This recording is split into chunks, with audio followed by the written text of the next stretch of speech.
Sejam todos bem-vindos a mais um episódio, o 10º episódio do podcast de Médico para Paciente. E nesse episódio a gente está trazendo uma temática interessante. Meu filho precisa ser operado. E agora? A cirurgia pediátrica ainda é um campo que muitas pessoas se perguntam qual a função, quem trabalha, quem opera, qual idade esse profissional atende. E hoje a gente trouxe essa temática para a gente aprender um pouco mais e tirar algumas dúvidas. Comigo, Daniel, sempre. Fala, Luiz. Beleza? Fala, pessoal. Eu queria trazer para vocês uma informação logo no início. A cirurgia pediátrica é responsável pelo tratamento cirúrgico de doenças que acometem pacientes desde a fase fetal até o início da fase adulta, ali na adolescência. No Brasil, existem aproximadamente 1.514 cirurgiões pediátricos, isso segundo o censo demográfico médico divulgado em 2020. Existem alguns estados que possuem um cirurgião pediátrico. O estado de Roraima e o estado de Rondônia. Atualmente, hoje pode até ter mais, né? Esse censo pode estar um pouco defasado. E aí, quando a gente pensa nessa questão, a gente vê o tanto que é deficitária a questão da cirurgia pediátrica no Brasil. Vale ressaltar que até no próprio meio da saúde, muitas pessoas falam, um adulto pode ser operado seguramente, tratado como uma criança. Mas uma criança, quando ela é operada, tratada como um adulto, isso pode ser catastrófico. E por isso hoje a gente trouxe o meu amigo Caio Guimarães, cirurgião pediátrico, fez cirurgia geral no Hospital Universitário de Sergipe e fez cirurgia pediátrica em Feira de Santana. Fala, Caio, seja bem-vindo. Boa noite, obrigado primeiramente pelo convite. Eu acho que é uma oportunidade boa da gente tratar e ver com todo o nosso público aí exatamente o que o Luiz falou. O que é que o cirurgião pediátrico faz? Como é que você procura o cirurgião pediátrico? Por quê? A gente vê que a cirurgia pediátrica é uma especialidade um pouco complexa dos pais procurarem. Por quê? Porque os pais só procuram a gente quando tem alguma coisa muito evidente. Alguma coisa que está incomodando demais a criança. E a gente vê que, como o Daniel também falou, a gente vê muita gente, cirurgião adulto, querendo operar criança. E isso, como você falou, pode ser catastrófico. A gente tem um treinamento específico. A gente passa 3 anos na residência fazendo um treinamento específico de criança. Imagine você ver criança todos os dias, 365 dias, durante 3 anos. Então, assim, a gente tem um treinamento, a gente tem um olhar diferente, a gente tem um trabalho diferente. Eu acho que isso é uma coisa que precisava ser mais valorizada e eu acho que hoje, com vocês aqui, a gente vai responder a várias perguntas e tirar várias dúvidas da população. Começando com a primeira pergunta, Luiz, eu queria do Caio. Caio, a cirurgia numa criança é igual num adulto? Quais são as diferenças? O que vocês normalmente olham e observam da diferença entre um adulto e uma criança quando vocês vão operar? A gente começa pelo tamanho, né? O tamanho é uma diferença bem importante. Aí você me pergunta, não, mas o tamanho não é o mesmo órgão, não é as mesmas coisas. Na verdade, não. Se a gente for pensar que a gente divide basicamente a cirurgia pediátrica em 3, vamos colocar em 3 grandes grupos. A cirurgia neonatal, certo? A cirurgia infantil e a cirurgia do adolescente, certo? A cirurgia neonatal é uma cirurgia totalmente diferente. Vamos lembrar que a criança, ela ainda tem, quando ela nasce com 65%, 70% dos órgãos e das estruturas 100% formadas. Então ainda tem 30% que aqui naqueles primeiros 2 anos de vida ainda vão estar sendo preparados. Então aí já é uma cirurgia totalmente diferente. Você pensar, por exemplo, vou te dar um exemplo prático. A gente vai operar um cisto colédoco. Cisto colédoco é uma anomalia congênita que a gente tem em algumas crianças. Imagine só, a gente vai fazer uma cirurgia que a gente vai tirar o colédoco da criança inteiro e vai fazer uma anastomose lá em cima, no fígado, com a alça de uma criança de 6 meses. É muito diferente, é muito pequeno, é muito diferente. A gente vai operar um adulto numa criança. A gente vê um adulto numa criança com um colédoco, a gente vai indicar um colédoco para operar uma criança, para operar um adulto, desculpa, tipo 2 centímetros. Eu faço num colédoco de 0,4. Então, é uma coisa totalmente diferente. Outra coisa que é diferente é o cuidado com a criança. Um adulto, o adulto fala com você. O adulto, ele chega para você e diz o que é que ele está sentindo, o que é que está acontecendo, o que é que está incomodando. A criança, às vezes, não fala. A criança, às vezes, a gente tem que ter essa expertise, tem que ter esse conhecimento. A gente tem que observar a criança, a gente tem que observar aquela velha questão semiológica. Olhar o paciente entrando dentro do consultório. Às vezes, o andar, às vezes, os gestos, às vezes, os movimentos, às vezes, o choro. De que maneira vocês quando querem avaliar, a gente sabe que o abdômen agudo é uma das principais cirurgias do cirurgião pediátrico, em especial talvez o apendicite. Sim. E quando a gente tem crianças menores que têm dificuldade ainda na linguagem, na comunicação, como avaliar a parte de dor num paciente pediátrico? Olha, Luiz, a gente tem várias escalas, certo? A gente tem várias escalas que vão tentando ser reproduzidas para a gente ver essa questão justamente da dor, porque, como você falou, a criança ela, às vezes não se comunica bem. Quando a gente vai falando de crianças maiores que têm já um entendimento, a gente tem algumas escalas. Tipo, tem umas escalas que a gente pergunta para a criança: ah, tio, tá doendo de quanto? De 0 a 10. Ou, por exemplo, a gente tem um copo. Ó, tio, enche aqui o copinho, quanto você está sentindo de dor? Ou então pinte aqui a bolinha nesse círculo, quanto de dor você está sentindo? Você vai tentando fazer uma coisa ilustrativa para a criança tentar mostrar para você o quanto de dor ela está incomodada, certo? Tirando essas escalas, a gente costuma observar, eu particularmente costumo observar a criança, gestos da criança, por exemplo. 90% das crianças são crianças ativas, são crianças que correm, crianças que pulam, que chegam no seu consultório chorando. Por quê? A gente tem que lembrar que criança odeia médico. A gente tem que lembrar que criança toma furada desde o nascimento com vacina. Então, chega lá para tomar sua vacininha com aquela pessoa de branco para tomar a injeção. Todo mês você vai lá e toma injeção. Todo mês você sente dor. Então, quando a criança chega no seu consultório e vê alguém de branco, ela já está chorando, ela já está inquieta, ela já não quer sair dali, ela já acha que vai sofrer, ela já acha que vai.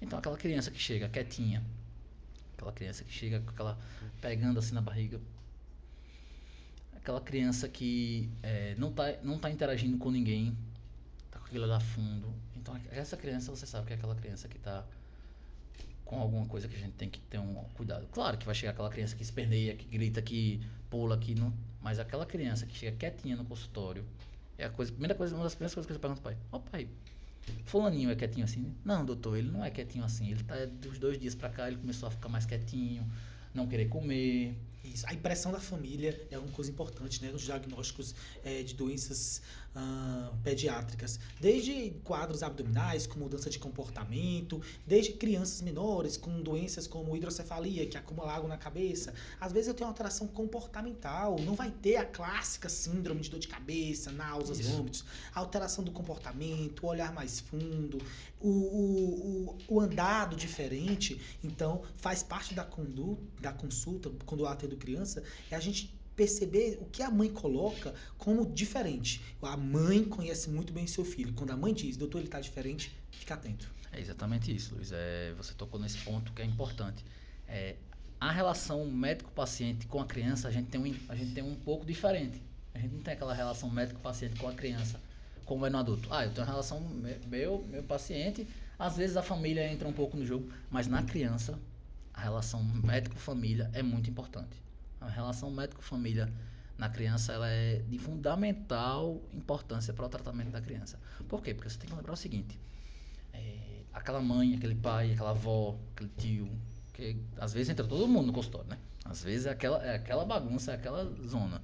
Mas assim, aquela mãe, aquele pai tá confiando o filho, quer dizer, um bem precioso. Acho que tá ali levando pro médico. Eles não querem. A gente vê que às vezes os pais...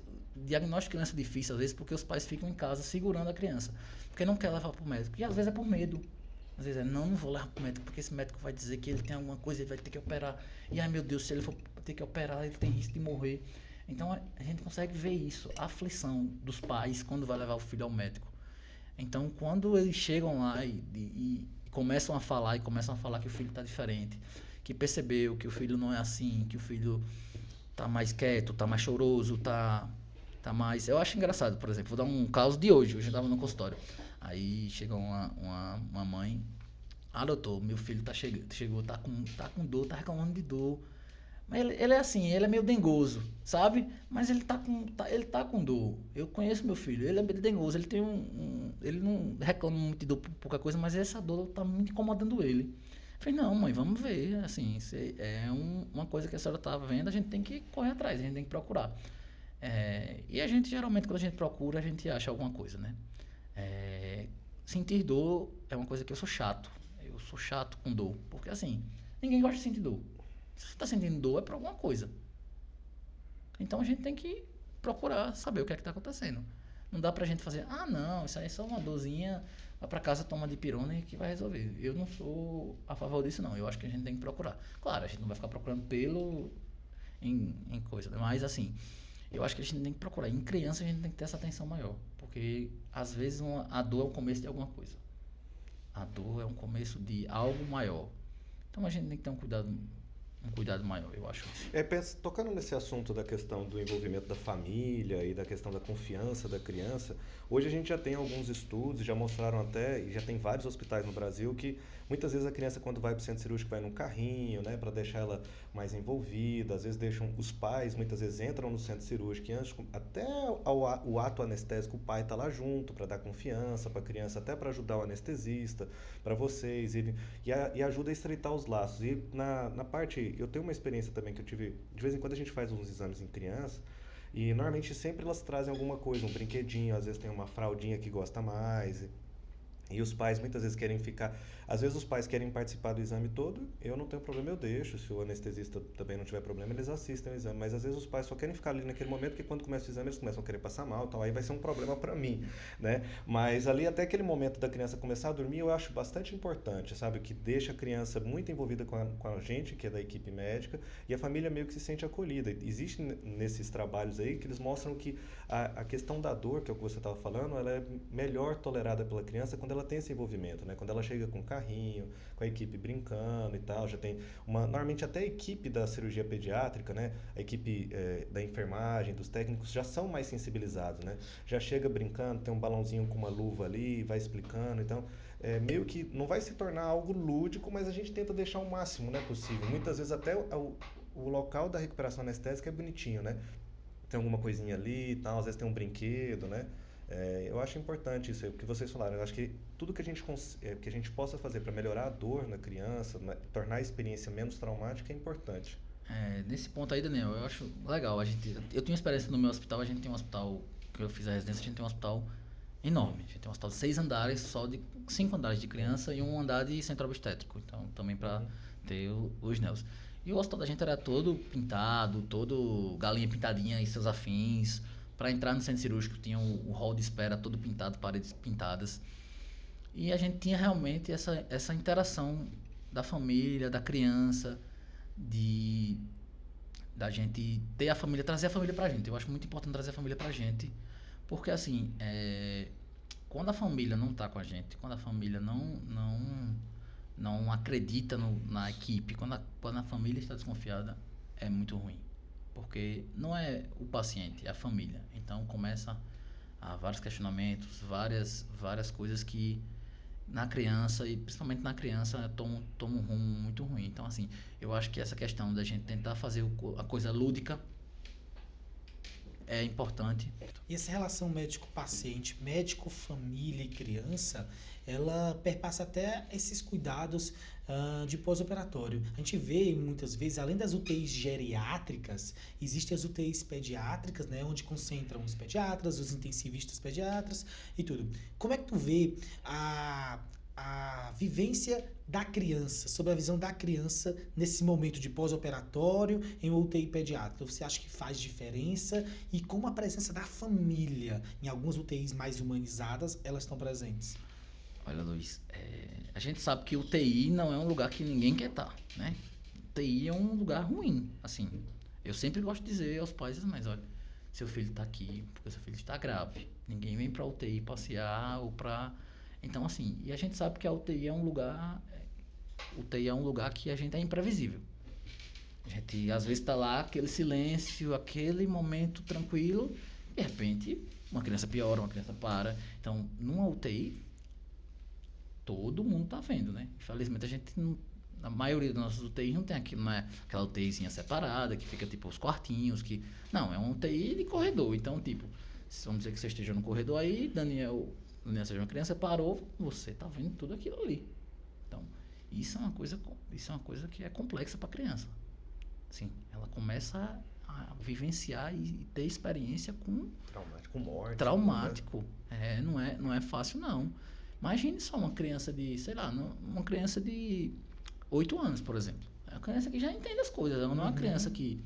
Então, começa a ver uma criança convulsionando do lado dela. Como é que a gente pensa nisso? Entendeu? Então, assim, criança eu falo muito, a gente tem que ter a sensibilidade e a gente tem que ter critérios para fazer internação em UTI. Por exemplo, claro, obviamente, se a criança tem uma patologia, a gente vai fazer uma cirurgia grande que precisa de UTI, a gente precisa. Mas a gente tem que trabalhar bem, a gente tem que ter uma equipe multidisciplinar. Cirurgia pediátrica a gente não consegue fazer sem equipe multidisciplinar.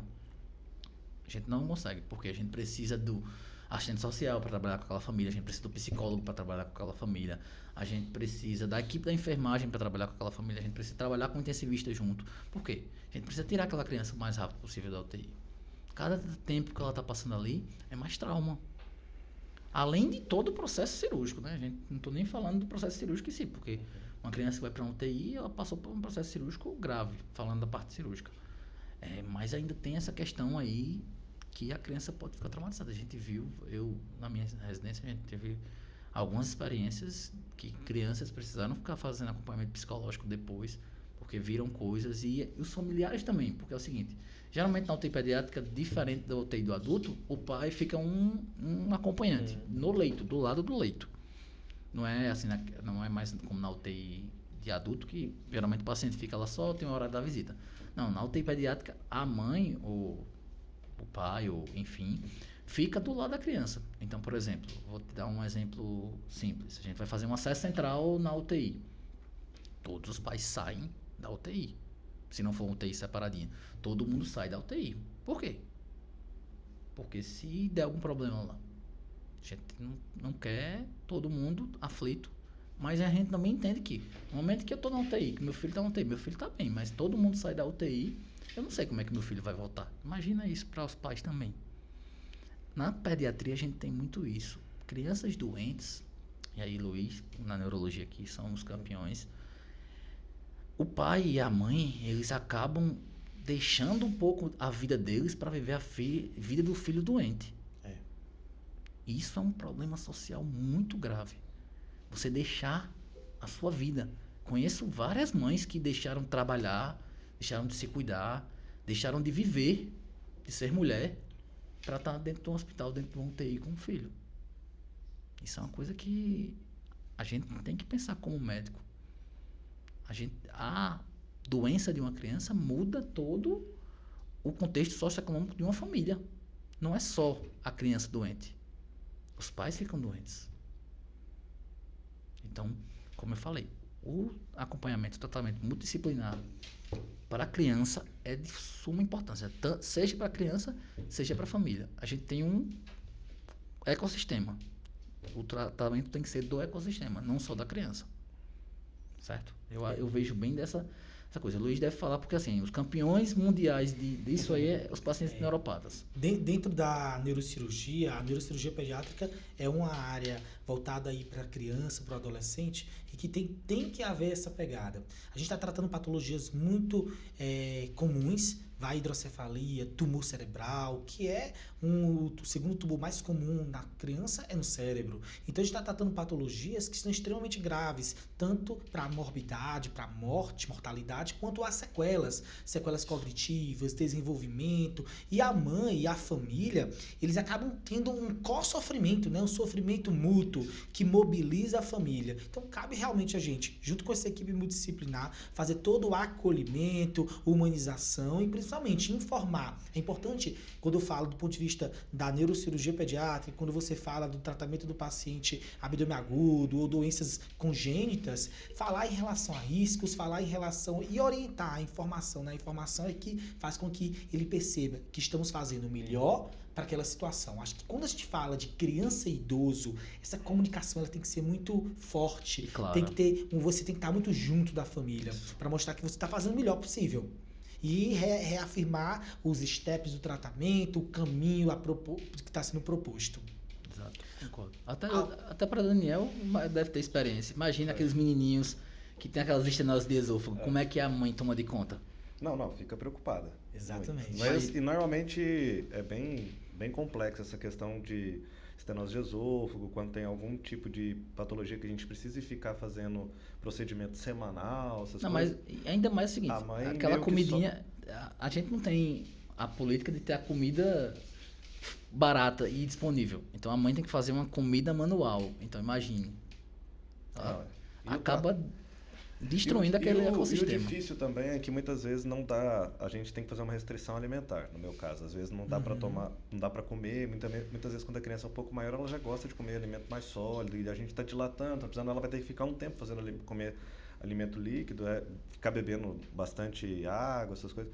E aí muitas vezes a mãe pensa que a criança está sofrendo e não obedece. Aí muitas vezes a gente tem que entrar, conversar muito, falar, ó, tem que obedecer, né? Porque ele vai chorar, então, mas aí você tem que ser um pulso firme, tentar. E aí depende muito dos pais, essa questão de fazer o manejo depois quando a gente orienta, né? Muitas vezes eles falam, meu filho está sofrendo demais, eu vou dar. Mas às vezes a probabilidade de piorar, porque ela abriu mão de não obedecer a uma orientação nossa, é muito pior, né? Essa pauta é muito interessante. Vou falar um pouquinho. Licença vocês. Jejum pré-operatório, jejum para exame. É uma coisa que eu aprendi na cirurgia pediátrica e nesse meu tempo aí de residência e de tudo. É o seguinte: você faça qualquer coisa com a criança, menos deixar ela com fome. Fome para a criança e para os pais, principalmente, é complicado.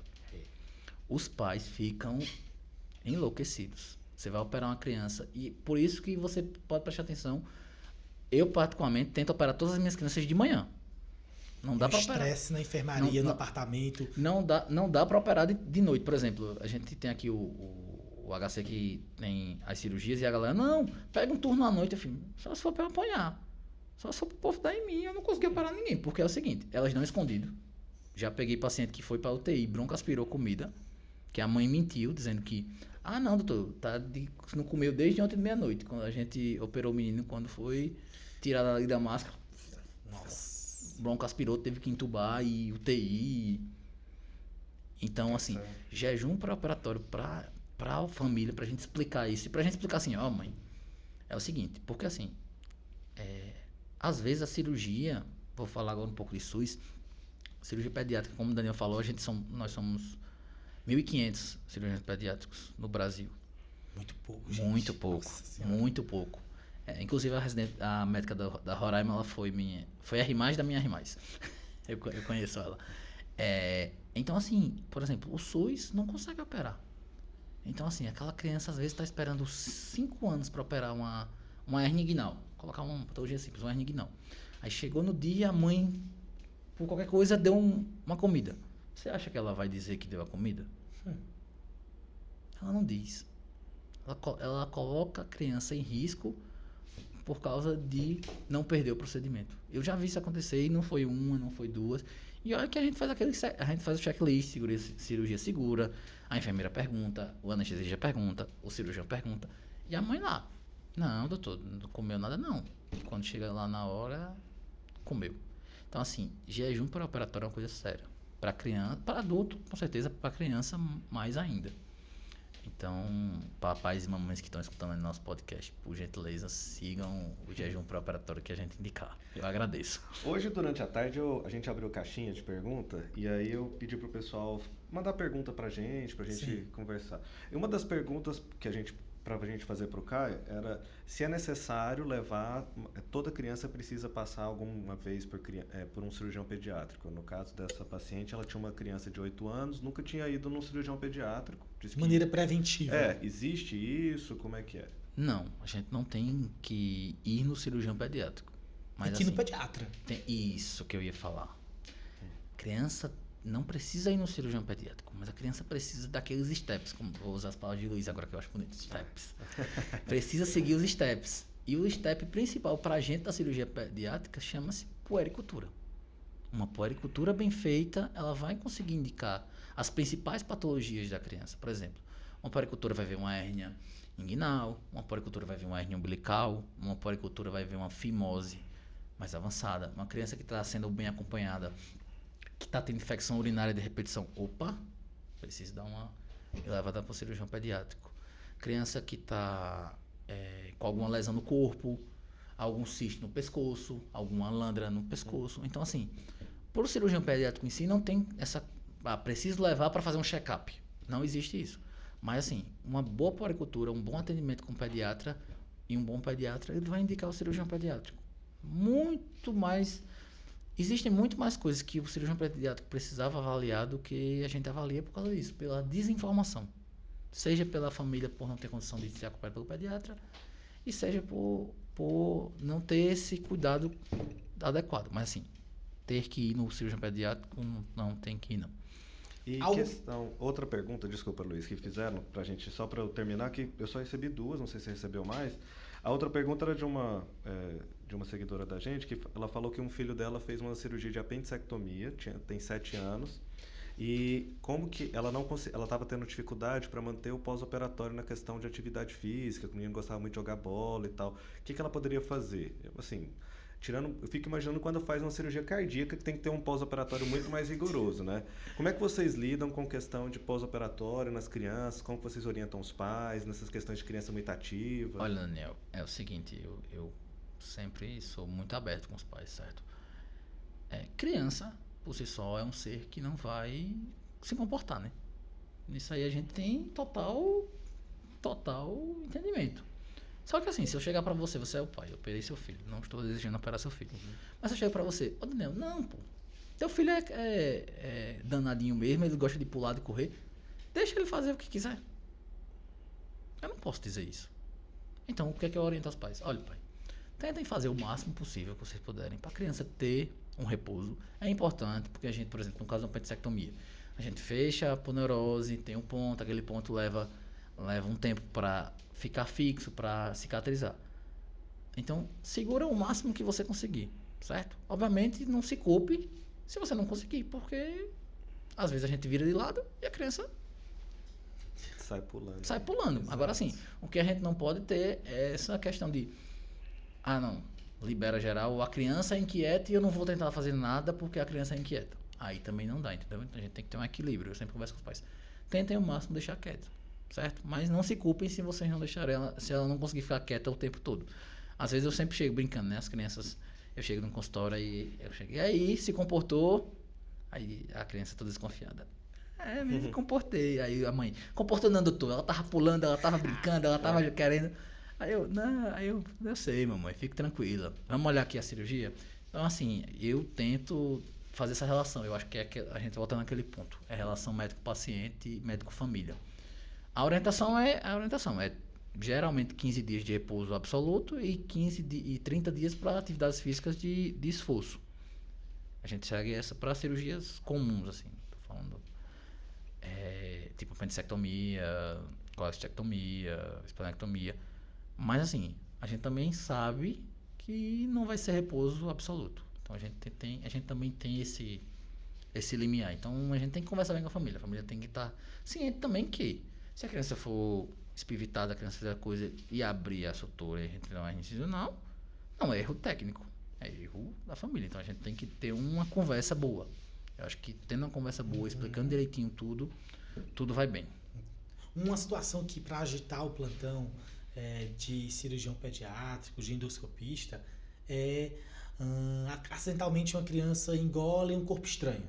O que como é que vamos fazer aqui um racionale do que a família deve pensar, o que fazer, quando procurar. Toda vez que engole um corpo estranho, deve ir para a emergência, leva para o cirurgião. Como é que seria o caminho da assistência de uma criança que engole um corpo estranho? Vou começar, depois Daniel. Daniel é o expert aí nesse assunto. Mas assim, eu acho que é importante procurar, certo? O serviço hospitalar para ver, porque a gente sabe que existem basicamente 4 grandes perigos, vou colocar assim. Se é alguma coisa que se destrua no intestino, tipo pilha de relógio, essas coisas, que pode causar um dano importante, então é importante se você tiver uma criança que engoliu alguma coisa, você procurar. A criança engolir alguma coisa que fica impactada no piloro, alguma criança engolir alguma coisa que fica impactada na válvula lissacal, e a criança engolir alguma coisa que possa furar. Eu acho que essas são as grandes 4 coisas que a gente tem. Então, às vezes, o que acontece muito, isso aí acontece demais, não sei o que foi que meu filho engoliu. Sei que ele engoliu, mas não sei o que ele engoliu. Às vezes ele engoliu o brinco, às vezes ele engoliu moeda, né? Tem menino que adora ser o minhaeiro, né? A gente chama o minhaeiro. O menino vem, essa semana tá lá, moeda lá. Aí pronto, né? Aí você faz, daqui a umas 2 semanas ele volta, né? Aí tirou o rachixe. Ainda não deixou. Não, doutor, ele engoliu outra moeda. E assim vai. Eu tenho os meninos que são minha época, né? Essa fase Tem algumas fases nas crianças que as crianças colocam tudo na boca, tudo no nariz. Então, assim, eu acho que, assim, a princípio, vai no hospital, a gente vê o que é, a gente vê o que está acontecendo, e aí a gente acalma. Por exemplo, uma moeda. Passou ali do pilouro, a gente fica mais tranquilo. Aí espera um pouquinho. Se 2, 3 dias não sair, tal, se o menino começar a ter não volta. Se não, aquela moeda vai sair. Se for uma coisa de perfurar, por exemplo, prego, aí não, aí a gente precisa ter uma conduta mais urgente, por exemplo. Se tiver ainda no estômago, endoscopia, se tiver lá por baixo, colono, se não, abrir e tirar. Infelizmente, são raros os casos, comparando, se a gente for colocar o número de ingestas de corpo estranho que tem em crianças, que vai precisar do cirurgião pediátrico entrar. Normalmente, o que tem que entender a mãe é que engoliu, tem a suspeita de levar no pronto-socorro, e aí o médico que está lá, ele vai fazer um raio-x, se for radiopaco, ele vai conseguir ver e identificar. Mesmo se não for, tiver forte suspeita, ele tem que encaminhar para o serviço de endoscopia para poder avaliar. Agora, o que não se deve fazer é, tem uma suspeita que a criança engoliu alguma coisa, dá leite para ela, fazer ela comer. Cara, isso sempre acontece, os pais, eu acho que no instinto, tentam vai empurrar, né? A criança está ali salivando e tal, acaba que muitas vezes broncoaspiram, chegam bem ruins na questão pulmonar pra gente, quanto que na verdade a moedinha ficou impactada ali, tenha calma, tá? Às vezes a gente até deixa beber um pouquinho de água, porque a água vai passar ali, para a criança também, às vezes vai vir de longe, ainda mais que a gente aqui é referência, às vezes tem criança que demora 4 horas para chegar aqui, ela não vai ficar sem beber água de lá até aqui. Então a gente deixa beber um pouquinho de água, mas o mais importante é a prevenção, né? A gente sempre, eu bato muito nessa tecla na questão de prevenção. Moeda não é brinquedo, os pais têm mania de deixar moeda ali, às vezes a criança está brincando. Se o pai vê a criança brincando com a moeda, tem que ter uma sensibilidade que aquilo não é brinquedo. Até porque é sujo e ele vai botar na boca, se botar na boca vai gerar uma emergência, né? A gente não sabe. A emergência, no caso da questão de moeda, o paciente mesmo ele tendo engolido, a gente tem os protocolos, a maioria tem de 12 a 24 horas para retirar. O que difere é pilha. Pilha, se for pilha de relógio, qualquer tipo de pilha, já tirei pilha alcalina de controle, que a criança ficou brincando, abriu e engoliu, relógio que fica brincando de ficar mordendo o relógio, abre o relógio. E ele tem que tirar sempre. Tira sempre, ela tem até 3. Eu tenho que tirar o mais rápido possível. Em até 3 horas a gente sabe que não vai ter perigo de ter perfurado. Agora, passou de 3 horas, existe uma forte chance de perfurar e aí vai. A questão é, por isso que é uma grande briga às vezes com os anestesistas, que eles querem esperar o jejum, e aí eu bato o pé e falo, não vai esperar o jejum, e aí eu falo, tem que entubar, porque se esperar o jejum, tá pedindo para perfurar. E aí ela engasgou e ficou ali. Por que acontece? É a questão física. A acidez do nosso estômago fica passando ali, ou do próprio esôfago, e a pilha tá com a bateria tá com a carga e vai ficar descarregando aquela carga, vai ficar como se estivesse queimando um bisturi elétrico até aquela carga acabar. Então, muitas vezes, aquela carga consegue ficar 6, 8 horas, vai perfurar. E quando não perfura, fica uma loca lá, e aí depois, quem vai sofrer sou eu de novo, que a criança vai ficar vindo para mim para ter que ficar dilatando. Então, isso aí já é uma briga. Normalmente, o pessoal que faz anestesia pediátrica já sabe que quando é criança com questão de pilha e moeda, não se espera nunca. E o endoscopista também sabe que se ele esperar, é bronca, vai correr risco de perfurar, tudo, até porque... e aí a gente tem que entender que é tão perigoso isso, né? E, por exemplo, engoliu brinco, também a gente não espera porque tem risco de perfuração, palito. Quando tem risco de perfuração, a gente não espera. Passou do pilouro, aí o Caio vai ficar acompanhando com raio-x, aí o problema já passou para o Caio. Enquanto tiver no estômago, fica. E aí outra coisa que muitas vezes o pediatra não entende e tal, é que se a moeda não está mais no esôfago, está no estômago, acabou a emergência. Acabou. Aí eles ficam querendo que a gente quer retirar, retira. Não tem. Pode dar comida, vai sair no cocôzinho. Você já chegou alguma vez a operar uma moeda que impactou algum... Ela vai sair, ela vai dilatando e tal. A criança pode sentir uma dorzinha, vai sair lá no cocôzinho dela. Porque a gente só vai tirar se essa moeda ficar entre 6 a 8 semanas no estômago. Aí quer dizer que o estômago dela não está conseguindo contrair ou ficou lá no fundo. Aí eu entro. Porque não é tão fácil tirar uma moeda quando ela já está lá no estômago. Eu vou ter que passar pelo esfíncter esofágico inferior e depois pelo esfíncter esofágico superior. Não é tão fácil assim. A sedação do anestesista vai ser maior, porque quando ela está impactada no esôfago, você gasta minutos. Muitas vezes o anestesista faz um cheirinho e você já entra armado, que a gente fala, já entra... Tira, acabou o problema. Então, só essa questão de entender, muitas vezes a gente não tem. Aí eu queria só ler um pouinho, já que o Luiz tocou nesse assunto, eu até ia falar um pouquinho. Deixa eu só fofocar um negócio. Bastidores. tava semana passada eu acho, no congresso de cirurgia pediátrica em Minas, e aí tava tendo uma aula justamente sobre esse tema. Acidente, aí começaram a mostrar umas fotos assim, bem, aí eu peguei e mandei um print pra Daniel. Ó, Daniel, o que é que estão falando de tu aqui? Aí ele mandou pra mim assim, meu Deus, essas fotos estão muito feias, o povo só mostra desgraça.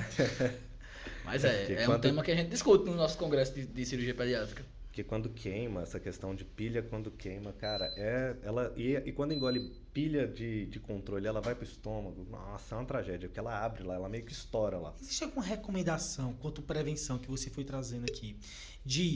Poxa, tô com um brinquedo, será que esse brinquedo é perigoso? Existe um tamanho recomendado? Todos esses brinquedos, falando de brinquedos especificamente, no rótulo da caixa hoje tem a idade recomendada tem que obedecer, né? e o perigo. Então, assim, brinquedo em si, por si só, ele já tem isso, assim. Até aquela questão do brinquedo, esse brinquedo é para crianças maiores de 4 anos. Justamente cai nessa pegada aí, de que a criança com 4 anos ela já vai ter uma cognição, alguma coisa para não engolir ou não, entendeu? Entendi. Agora, assim, a gente vê que, na verdade, os corpos estranhos que são ingeridos pelas crianças são os não brinquedos, são coisas do dia a dia. Brinco, moeda, pilha, palito, prego. Caroço de siriguela é um problema? Isso aí é meu problema. Cara, isso aí... Siriguela nem tanto, porque o caroço de siriguela, você não consegue comer muito. Mas existe um negócio que a gente chama de aceroloma. Na Bahia, eu fiz residência na Bahia, então na Bahia a galera gosta de uma acerola. Cara.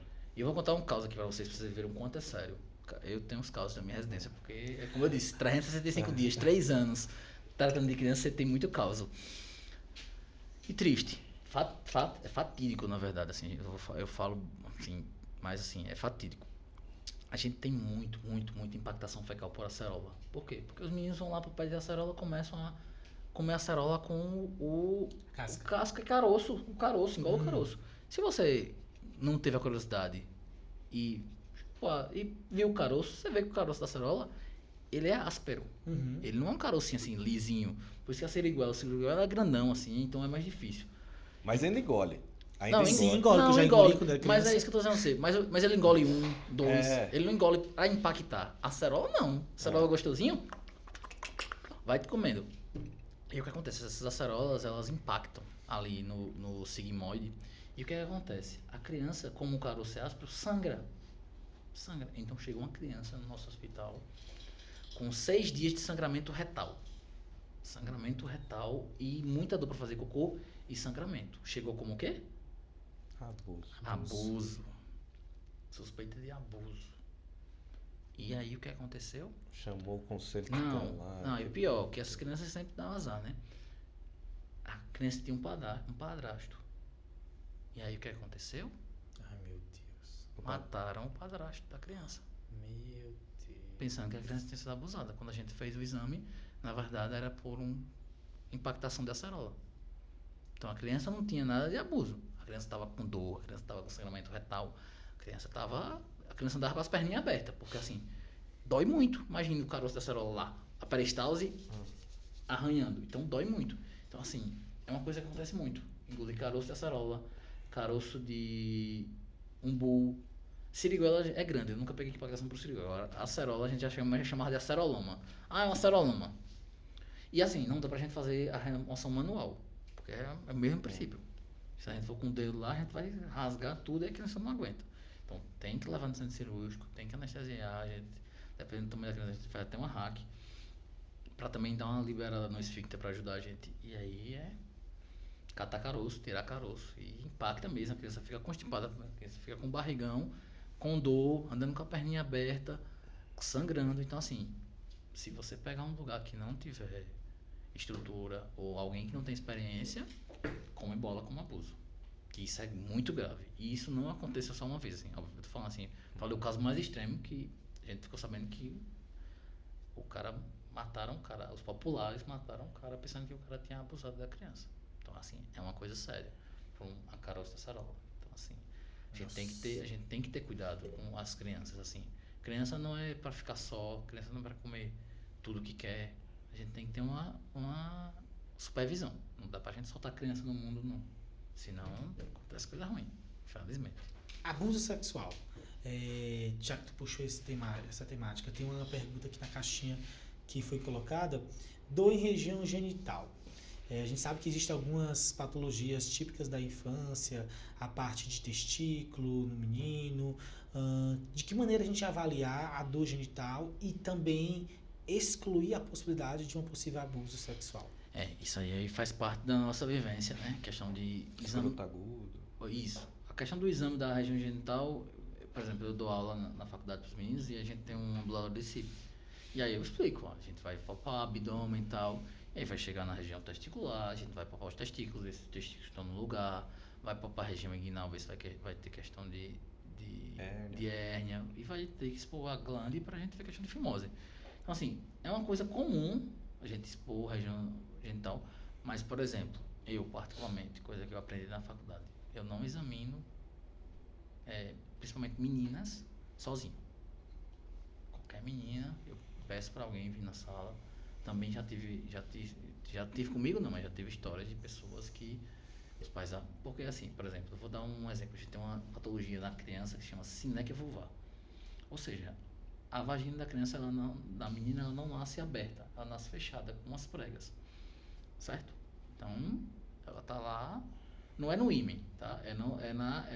Nos pequenos lábios. Então, ela não abre. Então às vezes eu vou examinar. No ato de examinar, às vezes a gente abre. E eu já vi história de, tirou a virgindade da minha filha. Nada a ver, por fora. Por fora. Não, e assim, do exame, não é assim, não. Abrindo os pequenos lados, você já abre ali, ou passa uma xilocaína em geleia e já resolve o problema sem cirurgia. Às vezes tem que operar, às vezes tem que levar para o centro cirúrgico, mas às vezes é isso. Então, assim, a gente tem que ter um cuidado a mais, justamente por isso, porque a gente acaba avaliando muito a região genital de criança e se a gente não tomar cuidado. Em relação a abuso em si, é engraçado, Luiz. As experiências que eu tive com abuso, você vê o clima. Tem um clima pesado. Por exemplo, o pai sempre entra com a mãe e aí o pai sempre responde todas as perguntas, não deixa a mãe falar. Você começa a perguntar, não, ele está sentindo essa dor desde quando? Desde no seu canto. Toma-se a frente. Geralmente o abusador, ele toma a frente, ele não quer deixar a menina responder ou a mãe responder. E aí às vezes a gente precisa usar de artifícios. Às vezes a gente precisa, não, vamos fazer o seguinte, pai, eu vou examinar ela agora, espera ela ali fora. Não quero ver, não. Espera ela ali fora, para ela ficar mais à vontade, para eu poder ver direitinho, para eu poder examinar. E aí você chega na mãe, o que é que está acontecendo? O que foi que aconteceu? Não, doutor, eu acho que fulaninho mexeu com minha filha. Às vezes a criança faz, não, e aí tio, foi assim, não, painho fica mexendo em mim. Isso acontece muito. Infelizmente a gente vê isso. E aí, às vezes, o exame genital em si se torna supérfluo. Entendeu? Porque, assim, a maioria dos casos que a gente vê de abuso, no desenrolar, na consulta médica, a gente já mata, vamos dizer assim. A gente já vê que é abuso pelo comportamento. E quando a gente consegue ficar com a criança só ou com a mãe só, geralmente alguma das duas entrega. Então aí é um problema sério, é um problema que a gente precisa do conselho tutelar, e aí é uma coisa que o negócio não fica legal não. Mas assim, acontece muito, infelizmente, no nosso país acontece muito. E aí a gente tem que ter um alerta, como o Daniel falou, de prevenção, né? Exato. Estimular a educação e tudo mais que a gente puder fazer, porque é muito grave. Exato. Ô, Luiz, acho que a gente conseguiu tirar as dúvidas da maioria do pessoal que mandou pra gente. Já deu pro pessoal entender o que um cirurgião pediátrico faz, a importância, como a gente ainda precisa de mais cirurgiões pediátricos no Brasil. Né? Queria agradecer a participação do Caio aqui conosco. Muito obrigado, Caio, por sua participação. E vocês que estão assistindo a gente, não esqueçam de seguir nas redes sociais, @de médico para paciente. A gente está trazendo diversas subespecialidades para desmistificar algumas dúvidas e principalmente informar. Esse é o nosso objetivo. O podcast de médico para paciente é um presente, é uma entrega nossa para vocês. Qualquer dúvida, tem a caixinha, tem os nossos arrobas e tem aí os locais onde a gente atende. Obrigado pela participação e boa noite. Valeu, boa noite. Tchau, Antes tchau. da gente encerrar, queria só falar aqui. Caio, você quer deixar algum recado pra Sim, gente? desculpa. Fala. Nada, vocês são de casa. Assim, primeiramente eu fiquei muito feliz com o convite. A Daniel vinha tentando me trazer já há algumas semanas e as agendas, vamos dizer assim, não batia, mas assim, eu acho que é uma coisa fantástica a gente ter um espaço assim pra gente ter uma conversa informal. A gente teve aqui uma conversa informal sobre assuntos sérios, sobre assuntos importantes e que as pessoas possam ver o médico de uma forma diferente também. Sim. Então eu acho que a proposta de vocês, a proposta do podcast é muito legal, muito interessante. Fiquei muito animado para vir. Estou à disposição. Se quiserem me convidar para qualquer coisa, qualquer quarta-feira aí a gente vem bater um papo e conversar sobre outras coisas também, estamos aqui disponível, tá certo? E para os pais e para as mães é isso aí. A gente conversou sobre muitas coisas sérias, de uma forma bem descontraída, mas a gente conversou muita coisa séria que se vocês estiverem vendo ou escutando o podcast, atentem para isso. Qualquer dúvida, tem lá o meu arroba também. Manda pergunta que os meninos mandam para mim. Fala seu arroba aí pro pessoal. DR Caio Guimarães. Caio com C, por favor. Qualquer coisa que vocês quiserem, a gente tá lá disponível. Não sou Daniel, que é o rei. E Luiz também, né? São os reis do Instagram. Os cara têm 15 mil postagens por dia, mas assim, eu tô sempre por lá e tô sempre para ajudar. Assim, sem compromisso, pode perguntar que a gente tá à disposição. Obrigado, valeu meninos. Abraço. Valeu, tchau. Tchau, tchau, um abraço.